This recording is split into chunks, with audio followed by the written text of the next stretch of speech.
প্রথমে আপনি জেনে রাখেন যে নবী কি জিনিস, নবী কার নাম। নবীকে যারা ভালোবাসবে তারা কবরে হাসরে সব জায়গায় শান্তিতে থাকবে এবং দুনিয়াতে আল্লাহ তার সম্মানকে বাড়িয়ে দিবে। কিভাবে? সাইয়েদনা আবু বকর সিদ্দিক রাদিয়াল্লাহু তাআলা আনহু, নবীর বিখ্যাত সাহাবী, সমস্ত সাহাবীর মধ্যে এক নম্বরে যার নাম থাকে তার নাম আবু বকর সিদ্দিক রাদিয়াল্লাহু তাআলা আনহু। তো আবু বকরকে নবী একদিন একটা আংটি দিলেন, আর দেওয়ার পরে বললেন, আবু বকর এই আংটিটা নিয়ে গিয়ে একটু লোহারের কাছে যাও, কামহারের কাছে যাও, আর যাওয়ার পরে আংটির উপরে আল্লাহর নাম লিখে নিয়ে এসো, লা ইলাহা ইল্লাল্লাহ। আবু বকর চলে গেলেন নবীর আংটি মুবারক নিয়ে কামহারের কাছে, আর যাওয়ার পরে কামহারকে বললেন, লোহারকে বললেন যে হে লোহার, এই আংটির উপরে আল্লাহর নাম লা ইলাহা ইল্লাল্লাহ লিখে দাও। যখন লা ইলাহা ইল্লাল্লাহ লিখতে আরম্ভ করলো তো আবু বকর চিন্তা করলো, আল্লাহ গো, সব জায়গাতে তোমার নাম আর তার পাশাপাশি তোমার হাবিবের নাম, আর আংটির উপরে যদি শুধু আল্লাহ তোমার নাম হয় আর নবীর নামটা না থাকে তো ভালো লাগবে না। তো আবু বকর নিজে থেকেই বললেন যে আল্লাহর নামের পাশে লা ইলাহা ইল্লাল্লাহর পাশে মুহাম্মদুর রাসূলুল্লাহ সাল্লাল্লাহু আলাইহি ওয়াসাল্লামটা লিখে দাও। আবু বকর কথা শুনে লোহার তাই করলো, কামহার তাই করলো, লিখে দিল। আর লিখার পরে এবার ওই আংটিটা এনে আমার নবীকে দিলেন। নবী আমার আংটি নিয়ে একবার আংটির দিকে দেখছেন, একবার আবু বকরের দিকে দেখছেন। আবু বকরের মনটা ভয়ে এরকম থরথর করে কাঁপছে যে নবী বলেছিলেন শুধু আল্লাহর নাম লিখতে, আর আমি নবীরও নাম আংটিতে লিখেছি বিনা পারমিশনে, বিনা অনুমতিতে। নবী যদি দুঃখ করেন বা রাগান্বিত হন বা কোন রকম কিছু হয় তাহলে পরে নারাজ হয়ে গেলে আমার আবু বকর বলছেন আমার জীবনের সবকিছু বেকার হয়ে যাবে। কারণ মুসলমান ঈমানদার যারা তারা খুব ভালো করে জানে যে যার নবী আছে তার জগতে সবকিছু আছে, আর যার নবী নাই তার জগতে অনেক কিছুই নাই। আবু বকর সিদ্দিকের দিকে তাকাচ্ছেন নবী। আবু বকর বলছে, আবু বকর, জি লাব্বাইক ইয়া রাসূলুল্লাহ। বলে তোমাকে বলেছিলাম যে আংটির উপরে আল্লাহর নাম লিখে নিয়ে আসতে, আর তুমি কত কি লিখে নিয়ে এসেছো? কেন লিখেছো, কি কারণ? তখন মুসলমান আমার আবু বকর সিদ্দিক রাদিয়াল্লাহু তাআলা আনহু আপনার আমার নবীকে বলছেন, ইয়া রাসূলুল্লাহ, ইয়া হাবিবাল্লাহ, নবী গো, সারা দুনিয়ার দিকে আমি তাকিয়ে দেখলাম গো নবী, যেখানে আল্লাহ পাকের নাম তার পাশাপাশি নবী গো আপনার নাম। বলে আজকে নামাজের মধ্যে যেখানে আল্লাহর নাম তার পাশাপাশি নবী গো আপনার নাম, আজানে শুনি আল্লাহর নাম তার পাশাপাশি নবী গো আপনার নাম। ইয়া রাসূলুল্লাহ, বলে যেখানে কোরআনে আপনার শুনি আল্লাহর নাম তার পাশাপাশি নবী গো আপনার নাম, হাদিসে আল্লাহর নাম তার পাশাপাশি নবী গো আপনার নাম। ইয়া রাসূলুল্লাহ, বলে আসমানের দিকে লক্ষ্য করলে দেখা যায় যেখানে আল্লাহ পাকের নাম রয়েছে তার পাশাপাশি নবী গো আপনার নাম রয়েছে, যেখানে যেখানে আল্লাহ পাকের নাম দিয়েছেন আল্লাহ পাক তার পাশাপাশি নবী গো আপনার নাম দিয়েছে। বলে মুমিনের জবানে আল্লাহর নাম তার পাশাপাশি নবী গো আপনার নাম, পাহাড় পর্বতে আল্লাহর নাম তার পাশাপাশি নবী গো আপনার নাম। সারা পৃথিবীর জমিনের দিকে আমি লক্ষ্য করে দেখলাম সমস্ত জায়গাতে যেখানে আল্লাহ পাকের নাম আছে তার পাশাপাশি নবী গো আপনার নাম। এর জন্য আমি চিন্তা করলাম যে আল্লাহ পাক সমস্ত জগতের মধ্যে সব জায়গাতে যেখানে আল্লাহ পাকের নাম তার পাশাপাশি নবীর নাম দিয়েছে, আর আংটির উপরে যদি শুধু আল্লাহর নাম হয় আর নবীর নামটা না হয়, আল্লাহর নাম থাকে আর নবীর নাম যদি না থাকে, আংটিটা দেখতে ভালো লাগবে না, আল্লাহর নামটা সৌন্দর্য বাড়বে না। তাই আমি আল্লাহ পাকের নামটার সৌন্দর্য বাড়াবার জন্য, আল্লাহ পাকের নামটাকে সুন্দর করে তোলার জন্য আমি আপনার বিনা অনুমতিতে আমি আবু বকর আল্লাহর নামের পাশে নবী গো আপনার নাম লিখে দিয়েছি। আল্লাহ পাকের নবী বকর সিদ্দিক রাদিয়াল্লাহু তাআলা আনহুকে বলতে আছেন, বলে আবু বকর, বলে ঠিক আছে তুমি আল্লাহর নামের পাশে তুমি নবী মুস্তাফার নাম দিয়েছো, কিন্তু আমি আবু বকর তোমাকে জানতে চাই যে নবীর নামের পাশে তো আবু বকর তোমারও নাম লিখে দিয়েছো আংটির উপরে। আবু বকর ধর্ম করে আপনার কেঁপে উঠলেন, চিন্তিত হলেন, আর বলছেন ওগো আল্লাহ পাকের নবী, ওগো আল্লাহর রাসূল, ওগো বিশ্ব নবী আকা নবী মুস্তাফা, আমি আল্লাহর নামের কসম করে বলতেছি আমি আল্লাহর নামের পাশে আপনার নামটা দিয়েছে, কিন্তু আপনার নামের পাশে আমি আবু বকর আমার নামটা দিইনি। কিন্তু আংটির মধ্যে আসলো কেমন করে, আংটির উপরে কে আমার নামটা লিখলো? সঙ্গে সঙ্গে আল্লাহ পাক বলে জিবরিল আমিনকে, ও জিবরিল আমিন, বলে তাড়াতাড়ি করে যাও আর আপনার আমার নবীকে জানিয়ে দাও। আমার নবীর দরবারে জিবরিল ফেরেশতা আসলেন, আর আসার পরে বলছেন, বলে ইয়া রাসূলুল্লাহ, ইয়া হাবিবাল্লাহ, নবী গো, আবু বকরের কোনো দোষ নাই, আবু বকরের কোনো ফল্ট নাই, কারণ আবু বকর যেমন আল্লাহর নামের সৌন্দর্য বাড়াবার জন্য আল্লাহর নামের পাশে আপনার নামটা দিয়েছে, তো আপনার নামের সৌন্দর্যকে বাড়াবার জন্য আমার আল্লাহ পাক আবু বকরের নামটা আল্লাহ দিয়ে দিয়েছেন। এ মুসলমান বুঝা গেল, এখান থেকে আপনার জানতে পারা গেল যে আবু বকর আমার নবীর সম্মান করেছে, আবু বকর আপনার নবীর মহব্বত করেছে, আবু বকর নবীর আপনার প্রেম ভালোবাসা করেছে বলে আমার আল্লাহ পাক আবু বকরের সম্মানকে বাড়িয়ে দিয়েছে, আল্লাহ পাক আপনার আবু বকরের মান ইজ্জতকে বাড়িয়ে দিয়েছে। এ ব্রাদার, আল্লাহ পাকের নবী আপনার আমার নবীর নামটা সারা দুনিয়ার বুকে আসমানে জমি যেখানে দেখবেন নবীর নাম পাবেন, নামাজের মধ্যে নবীর নাম, আজানের মধ্যে নবীর নাম, হাদিস ও কোরআনের মধ্যে নবীর নাম, মুমিনদের জবানে নবী মুস্তাফার নাম, মসজিদে মাদ্রাসাতে নবী মুস্তাফার নাম, ইমানদারের মুখে মুখে নবী মুস্তাফার নাম, জান্নাতের চৌকাঠে নবী মুস্তাফার নাম, জান্নাতের ফেরেশতাদের মুখে মুখে নবী মুস্তাফার নাম, এমনকি জান্নাতের হুর গালেমানের জবানে জবানে নবী মুস্তাফার নাম। এর জন্য তো আমার নবীর নামটাকে আল্লাহ পাক এমন ভাবে ভাইরাল করে দিয়েছে, আমার নবীর নামটাকে এমন ভাবে আল্লাহ সারা দুনিয়ার বুকে প্রচার করে দিয়েছে। এর জন্য যেখানে খুঁজবেন আমার নবীর নাম পাবেন।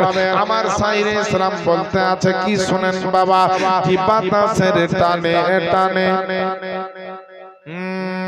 বাতাসের টানে টানে, কোকিলের গানে গানে ভাসে শুধু নবীর নাম, পড়ো সাল্লাল্লাহু আলাইহি সালাম, পড়ো সাল্লাল্লাহু আলাইহি সালাম।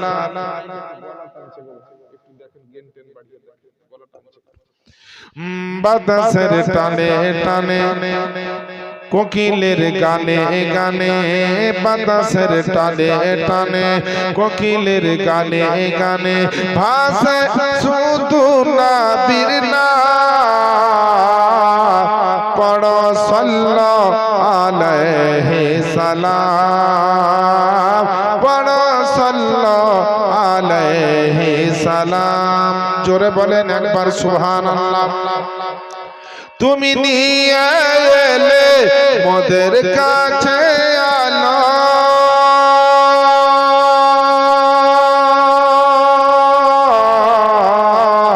তুমি নিয়ে এলে মোদের কাছে আলো, দূর হইল যত সবই আধার কালো, তাই ধন্য হল বিশ্বের মুসলমান, পড়ো সাল্লাল্লাহু আলাইহি সালাম, পড়ো সাল্লাল্লাহু আলাইহি সালাম। বাতাসের টানে টানে, কোকিলের গানে গানে ভাসে শুধু নবীর নাম, পড়ো সাল্লাল্লাহু আলাইহি সালাম, পড়ো সাল্লাল্লাহু আলাইহি সালাম। বেরাদার, আল্লাহ পাকের নবীর জীবনী 7 দিন 7 রাত গাহালো শেষ হবে। নবীর জীবনী, নবীর সাহাবীদের জীবনী, ওলি আউলিয়ার জীবনী শেষ হবে না। তবে আপনাদেরকে ছোট্ট ছোট্ট করে একটু শোনাবো। 2 দিনে আল্লাহ যদি রাজি থাকেন তো 2টো ক্যাসেট শোনাবো ইনশাআল্লাহ। আর আপনারা নিরপেক্ষ দৃষ্টিভঙ্গিতে মনোযোগ সহকারে শুনবেন, উঠাবো উঠাই করবেন না, একটু চুপচাপ মহব্বতের সহিত বসে যান। জীবনী শুনতে গেলে ধারাবাহিকভাবে শুনবেন, তাহলে ভালো লাগবে। তো দেখেন বাবা, আল্লাহর নবীর জীবনের একটা অধ্যায়ের 1000 ভাগের 1 ভাগও আমি আপনাদেরকে শোনাতে পারবো, যেহেতু উনি হলেন নবী আর আমি হলাম উম্মতি। কোথায় নবী আর কোথায় নবীর গোলাম। আমার বাপজিরা ভাইরা, আপনারা নবীকে ভালোবাসেন, নবীর মহব্বত করেন বলে এত বড় জালসা ডেকেছেন, আর এরকম সভাতে এসে আপনারা হাজির হয়েছেন, আলহামদুলিল্লাহ, মাশাআল্লাহ। আল্লাহর নবীর কয়েকজন বিবি ছিলেন, কয়েকজন।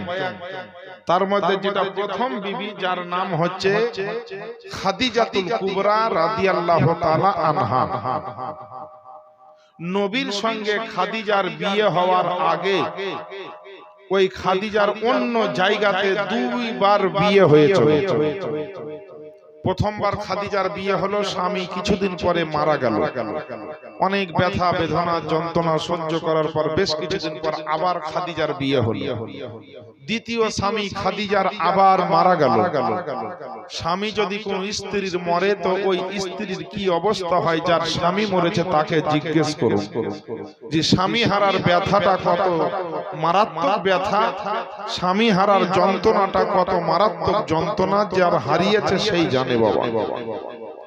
তো 2 বার যখন খাদিজার স্বামী মারা গেল, খাদিজা মনে মনে চিন্তা করলেন, আল্লাহ আর জীবনে বিয়ে শাদী করব না, একবার করে বিয়ে করছি। আর যেমনই স্বামীর সঙ্গে মহব্বত ভালোবাসা সম্পর্ক তৈরি হচ্ছে, বারবার পরে কিছুদিনের মধ্যে স্বামী মরে গেল 2 বার।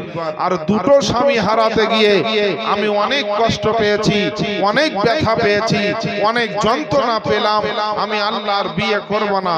খাদিজা কিন্তু টাকা পয়সা তার বাপের এত পেয়েছিল, আর 2টা স্বামীর ঘর থেকে কিছু আপনার ওয়ারিসারি সূত্রে আপনার কিছু টাকা পয়সা পেয়েছিল, যে খাদিজা মক্কার বুকে সবচাইতে বড় লোক হয়ে গেছে। খাদিজা মক্কার মধ্যে সবচাইতে বড় লোক, ধনী একজন মহিলা, যার টাকা পয়সা নিয়ে গরিবেরা বড় লোকেরা সকলে ব্যবসা বাণিজ্য করে খেত। এত বড় লোকে এত আপনার বিশাল টাকা পয়সার একজন মালিকা হচ্ছেন মা খাদিজা। ওই খাদিজার যেমন টাকা পয়সার অভাব নাই, তেমন খাদিজা দেখতেও সুন্দর, চরিত্র ভালো, আদব কায়দা নেচার কালচার সব দিক থেকে খাদিজা হচ্ছেন উন্নত মানের একজন মহিলা, যার আদব কায়দার কোনো অভাব নাই। এই খাদিজাতুল কুবরা রাদিয়াল্লাহু তাআলা আনহাকে দেখে মক্কা শরীফে যত বড় লোকের ছেলে ছিল, জমিদারের ছেলে ছিল, টাকা পয়সার ছেলে ছিল, সমস্ত আপনার রাজা বাদশার ছেলেরা ছিল, সবাই আবার প্রস্তাব দিতে লাগলো, খাদিজা তোমাকে বিয়ে করব। ও বলছে খাদিজা তোমাকে বিয়ে করব, ও বলছে খাদিজা তোমাকে বিয়ে করব, কিন্তু খাদিজা কারো প্রস্তাবকে গ্রহণ করছেন না। এখন অবস্থায় যখন মক্কা মদিনার সমস্ত জমিদারের ছেলেরা, টাকা পয়সাওয়ালা ঘরের ছেলেরা যখন খাদিজার জন্য পাগল, খাদিজার জন্য যখন ব্যতিব্যস্ত, সবাই যখন বলল খাদিজা তোমাকে চাই, ও যখন বলল খাদিজা তোমাকে চাই, তো খাদিজার নজর পড়ল আমার নবী মুস্তাফার উপরে। যখন গোটা মক্কার মানুষ বলছে খাদিজা তোমাকে চাই, তখন খাদিজা আমার নবীর চেহারা দেখে পাগল হয়ে বলল, ইয়া রাসূলুল্লাহ, আমি নবী মুস্তাফাকে চাই, আমি নবী মুস্তাফাকে চাই। কে বলছেন? মা খাদিজা। সবাই খাদিজার বাড়িতে প্রস্তাব পাঠাচ্ছে, আর খাদিজা নবীর বাড়িতে প্রস্তাব পাঠালেন। কিসের জন্য? নবীকে বিয়ে করার জন্য। তখন নবীর বয়স 25, মা খাদিজার বয়স হচ্ছে 40 থেকে 41। আল্লাহ রাসূলের তখন দেখভাল করতেন একজন চাচা নবী, তার নাম আবু তালেব।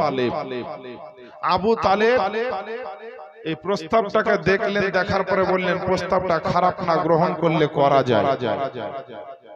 নবীর পক্ষ থেকে মা খাদিজার প্রস্তাবটাকে নবীর পক্ষ থেকে হযরতে আবু তালেব আপনার কি বলছে প্রস্তাবটা কবুল করলেন, গ্রহণ করলেন। আর গ্রহণ করে বললেন ঠিক আছে তাহলে আমার ভাতিজা মুহাম্মাদের সঙ্গে খাদিজার বিয়ে দিব ইনশাআল্লাহ। একটা দিন তারিখ ঠিক হলো, মা খাদিজার সঙ্গে নবীর বিয়ে। আবু তালেব সুন্দরভাবে খুতবা পড়ে আর আবু তালেব দেনমোহর আদায় করে সুন্দর করে নবীর সঙ্গে বিয়ে দিয়ে সুবহানাল্লাহ। কবরস্থানের উন্নতি কল্পে বরজাহান সাহেব 505 টাকা দিয়েছেন না চাইতে, আল্লাহকে কবুল করেন, আমিন ইয়া রাব্বাল আলামিন। বিরাদার, তো মা খাদিজার সঙ্গে নবীর সুন্দরভাবে একটা ডেট করে দিনক্ষণ ঠিক করে বিয়ে দিলে। এই দেখেন বাবা, যেমনই বিয়ে দেওয়া হলো আর বিয়ে যেমনই নবীর সঙ্গে খাদিজার হয়েছে, তো মক্কার যে সমস্ত বড় লোকের ছেলেরা খাদিজাকে বিয়ে করতে চেয়েছিল, যারা বিয়ে করতে আর পেল না, তখনই এরা খাদিজাকে যাই তাই বলে টিটকারি মারতে লাগলো। খাদিজা, তুমি এত বড় লোক হওয়ার পর, এত টাকা পয়সা সোনা চাঁদির মালিক হওয়ার পর, জমি জায়গার মালিক হওয়ার পর ওই বিয়ে করলে ওই হযরত মুহাম্মদকে, যার বাপ নাই, মা নাই, দাদা নাই, দাদি নাই, জমি নাই, জায়গা নাই, সোনা নাই, চাঁদি নাই, টাকা নাই, পয়সা নাই, ইয়েতিম গরিব, নবীকে যা ইচ্ছা তাই বললো। যেটা নবীর শানে বলা চলবে সেটাও বললো, আর যে জিনিসগুলো নবীর শানে বলা না যাইজ, হারাম, সেই সমস্ত কথাও আপনার ওই মুশরিকের দলেরা বলতে লাগলো।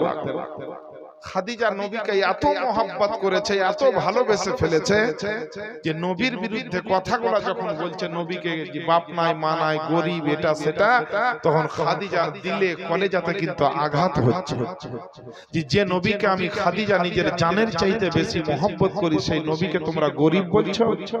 এই মক্কার ছেলেরা, আগামী সোমবার কালকে তোমরা কাবা শরীফের সামনে এসো, তোমাদের সঙ্গে আমার একটা আলোচনা আছে।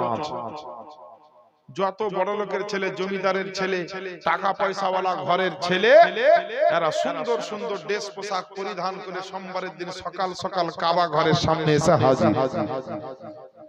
আর এই দিকে আপনার আমার দয়ার নবীকে নিয়ে মা খাদিজা গিয়ে সকাল সকাল কাবা চক্রে গিয়ে হাজির হলেন। আল্লাহ রাসূল জিজ্ঞেস করছেন মা খাদিজাকে যে হে খাদিজা, এখানে এত লোকজন কি বা কেন ডেকেছো, আর আমি নবী আমাকেই বা কেন নিয়ে এসেছো? বলেন সুবহানাল্লাহ। বাবা ঢুলবেন না, একটু মহব্বতে শুনবেন আর সুবহানাল্লাহ বলবেন। একবার সুবহানাল্লাহ পড়লে 90টা নেকি পাবে। 10টা সম্মানের দরজা উঁচু করবেন, 10টা সম্মানের দরজাকে আল্লাহ উঁচু করে দিবেন, আর 10টা গুনাহ আল্লাহ মাফ করে দিবেন। জোরে বলেন সুবহানাল্লাহ। আপনাদের সুবহানাল্লাহতে যেমন হবে ভক্তি, আমার ওয়াজ নসিহত করতে তেমন হবে শক্তি। মাথায় রাখবেন, এই যে কবরস্থানে মানুষগুলা শুয়ে আছে, এরা আজকে জান দিচ্ছে, এদের আত্মা, এদের রুহু। জানলা আমরা যদি আজ বেঁচে থাকতাম তো সারা রাত্রি বসে মৌলভী সাহেবের ওয়াজ শুনতাম, আর কত যে সুবহানাল্লাহ পড়তাম, আর আলহামদুলিল্লাহ পড়তাম, আর আল্লাহু আকবার পড়তাম, আর কত নেকি করতাম, কিন্তু উপায় নাই, তারা মারা গেছে, কবরে পড়ে আছে। কিন্তু আপনাদের নসিব ভালো, আল্লাহ আপনাদেরকে বাঁচিয়ে রেখেছেন, আর প্রত্যেকের কাঁধে কিন্তু ফেরেশতা আছে, নেকি আর গুনাহ কিন্তু লিখবে। অতএব বাবা, একটা প্রশ্ন আপনাদেরকে বলে দিই, যে মানুষের কাঁধে যে ফেরেশতা আছে, এই ফেরেশতাগুলা নেকি আর গুনাহ লেখে। তো যখন মানুষ মরে যায়, তখন ওই ফেরেশতাগুলা কোথায় যায়? যে মরে তার কাঁধে যে ফেরেশতা ছিল, এই ফেরেশতাগুলা কোথায় যায়? আল্লাহ তাদেরকে অন্য জায়গায় ডিউটি দেন না? যে মরে তার সঙ্গে সঙ্গে ফেরেশতাগুলাও মরে যায় না? আল্লাহ কি করেন ফেরেশতাদেরকে? আপনাদেরকে আজকে শোনাবো। চলেন প্রথমে একটু নবীর মহব্বতের একটু ঘটনা শুনি। খাদিজা নবীকে কেমন মহব্বত করেছে, নবীকে কিভাবে প্রাধান্য দিয়েছে, নবীর প্রেমে পড়ে কি করেছে।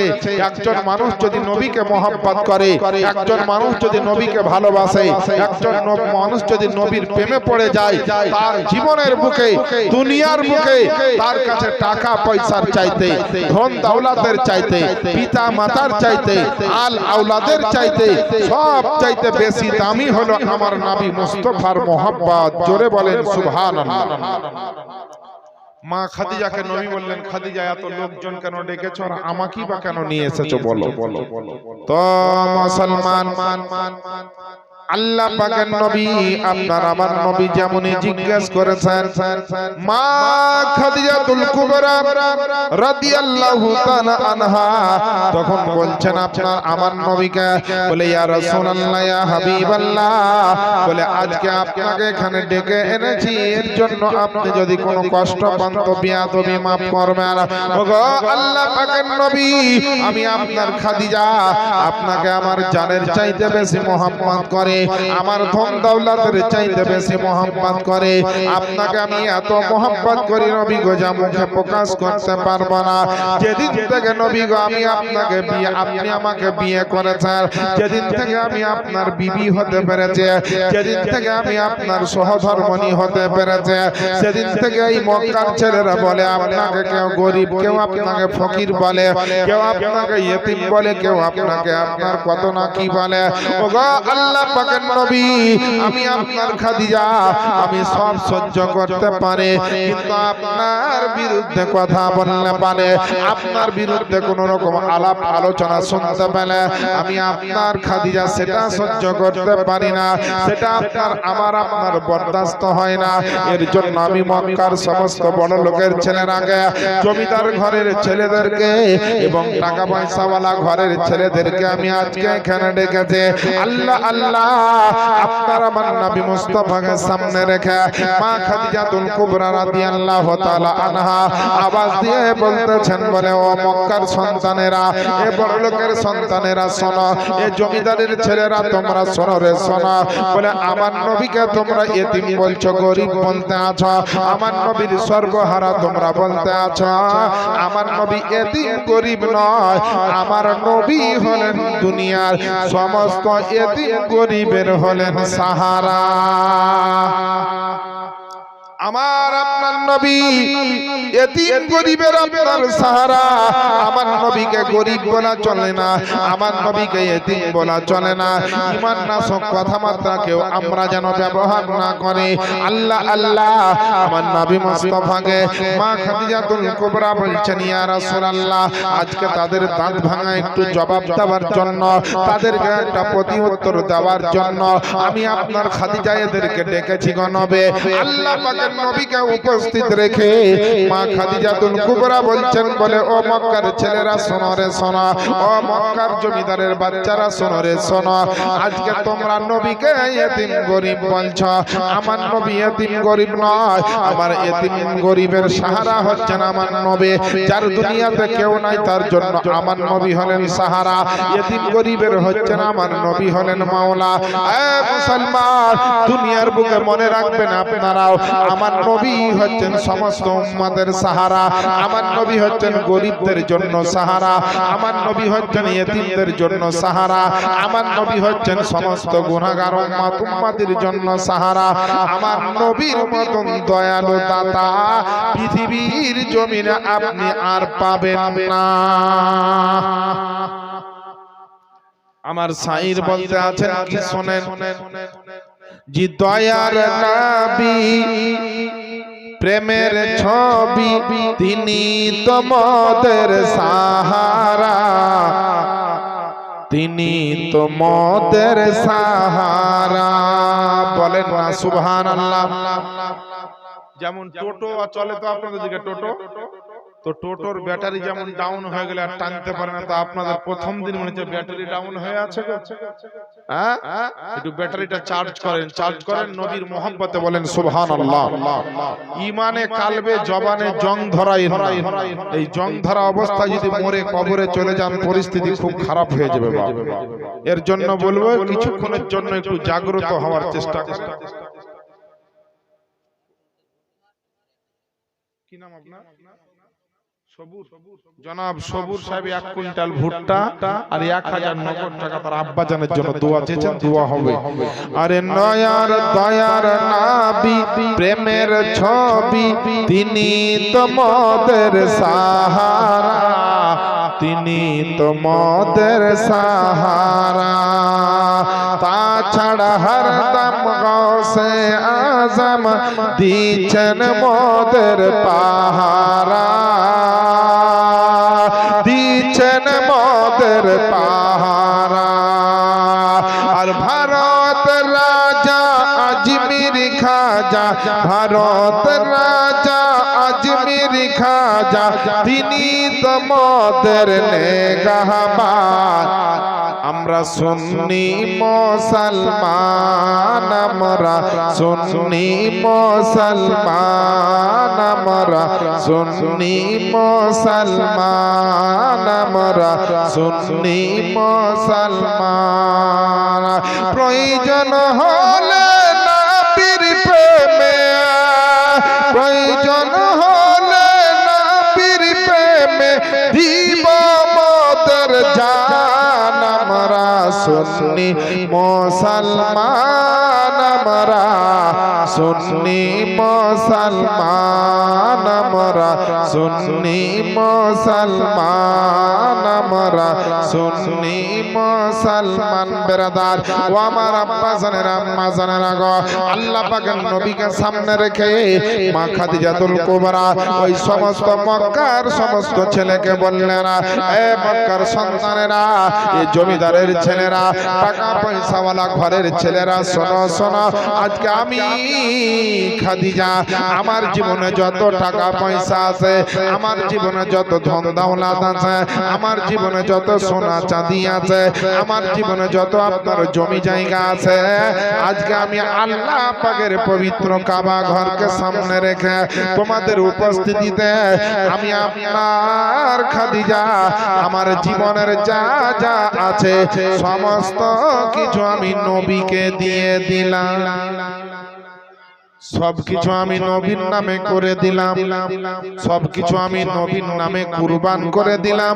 সবকিছু আমি নবীর নামে আপনার ট্রান্সফার করে দিলাম আল্লাহ আল্লাহ আমার আব্বা জানেরা আম্মা জানেরা আল্লাহ পাকের নবীর নামে মুবারকের মা 500 টাকা দিয়েছেন আল্লাহ যেন দানকে কবুল করেন আমিন আর রাব্বাল আলামিন আল্লাহ পাকের নবীর নামে যখন সমস্ত কিছু আপনার দিয়ে দিলেন খাদিজা সমস্ত কাফেরের মানুষেরা সমস্ত মুশরিকেরা তখন আপনার মুখটা নিচের দিকে নামিয়ে দিল যে নবীকে তো আর গরিব বলতে পারবা না নবীকে তো আর কমা মানুষ বলতে পারবা না এই দেখেন আরেকজন বাবা জীবনে 1000 কি নাম মতিউর রহমান সাহেব 1000 টাকা দিয়েছেন না চাইতে আল্লাহ যেন দানকে কবুল করেন একটু আধ ঘন্টা আওয়াজ শুনে যে টাকা চাইবে তখন সব দিয়ে দিবেন একটু বসে মা বোনেরা আপনারাও বসে যান আমি চাইবো টাকা চাইবো টেনশন নেই যারা ভলান্টিয়ার আছে দায়িত্ব পালন করছে আমার বাবা জীবনেরা যুবক ভাইরা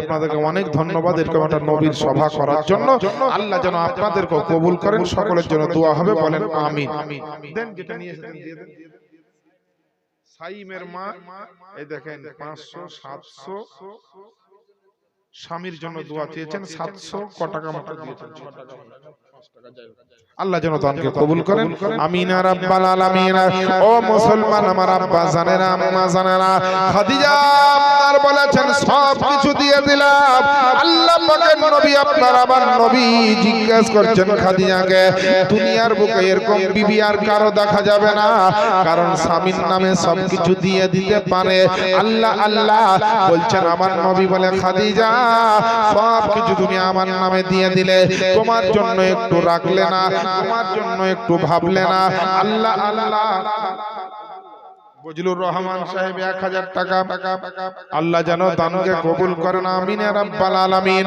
আল্লাহ পাকের নবী বলছেন খাদিজা সবকিছু আমার নামে দিলে তোমার জন্য একটু কিছু রাখলে না কেন মা খাদিজার চোখ দিয়ে ঝরঝর করে মোহাব্বতে পানি ঝরতে লাগলো মা খাদিজা কাঁদতে কাঁদতে আমার নবীর হাত দুখানি ধরে বলছেন ইয়া রাসূলুল্লাহ ইয়া হাবিবাল্লাহ নবী গো যখন আমি আপনার মতন নবীকে পেয়েছে আপনার মতন একটা মানুষকে পেয়েছে, আপনার মতন দয়ালু দাতা একজন নবীকে পেয়েছে। আমি আপনার খাদিজা, আমার জন্য দুনিয়াতে আর টাকার দরকার নাই, আমার জন্য পয়সার দরকার নাই, আমার জন্য ধন দৌলতের দরকার নাই, আমার জন্য জমি জায়গার কোনো দরকার নাই। বলে আমি আপনার মতন নবীকে যখন পেয়ে গেছে, সারা দুনিয়ার সমস্ত কিছু আমি আপনার খাদিজা পেয়ে গেছি। জোরে বলেন সুবহানাল্লাহ। আল্লাহ পাকের নবীর নামে যখন সমস্ত কিছু আপনার খাদিজা দিয়ে দিলেন, আজ পৃথিবীর জমিনে আপনাকে আমি একটা যদি প্রশ্ন করি না আব্বা জানেরা, পৃথিবীতে অনেকের স্ত্রী আছে, পৃথিবীর বুকে অনেকের বিবি আছে, আপনার বলেন গো আব্বা জানেরা, ভাই জানেরা, আমার মা বোনেরা, দুনিয়ার এরকম বিবি একটা দেখাতে পারবে যে নিজের সবকিছু স্বামীকে দিয়ে দিচ্ছে, স্বামীর মহব্বতে নিজের জীবন পর্যন্ত কুরবান করে দিতে পারে? বেশি না হলেও অনেক জায়গাতে কিন্তু এরকম বিবি আছে যারা স্বামীর জন্য বাঁচে, স্বামীর জন্য মরতেও রাজি আছে, স্বামীর জন্য সবকিছু দিতে আপনার রাজি আছে। এরকম পরহেজগার মুত্তাকিন কিন্তু অনেক মা বোন আছে। আল্লাহ আল্লাহ যারা স্বামীর এরকম মহব্বত করবে, যারা স্বামীকে এরকম মহব্বত এবং ভালোবাসার মধ্যে রাখবে, আমার আল্লাহ পাকের মহব্বত তারা পাবে। খাদিজাকে আপনার বললেন নবী, ঠিক আছে খাদিজা তুমি কাঁদো কেন? খাদিজা বলছেন নবী গো, আপনাকে আমি সবকিছু দিতে পেরে যে আনন্দটা পেয়েছি, এ আনন্দ আত্মহারা হয়ে আমার চোখের পানি ঝরে। খাদিজাকে আপনার আমার নবী বলছেন, খাদিজা আমি আল্লাহ পাকের